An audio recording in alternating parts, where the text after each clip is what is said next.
VS Code shows the indentation settings for the current file down in the status bar.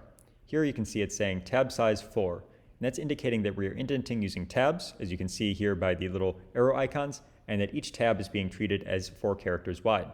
Now if we want to change some of the indentation settings, we can just click on that entry in the status bar. So I'm going to click on that, and now we have a number of operations related to indentation. So if I wanted to change the tab size, for example, I can just click into indent using tabs, and then select a new tab size. So maybe I want to use 2 instead. And what this has done is it has not actually changed the file on disk, but it has gone and updated the tab size so that each tab is now treated as 2 characters wide instead.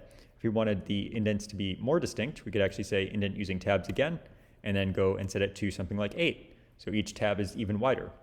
Now, of course, we can also switch between spaces and tabs. So one option is to actually go in here and just say indent using spaces.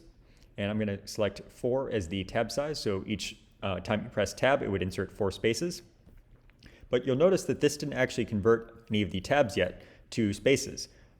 This has just changed the formatting settings. If I actually want to go and convert things, I can go and actually run format document, and now VS Code will actually go and convert things.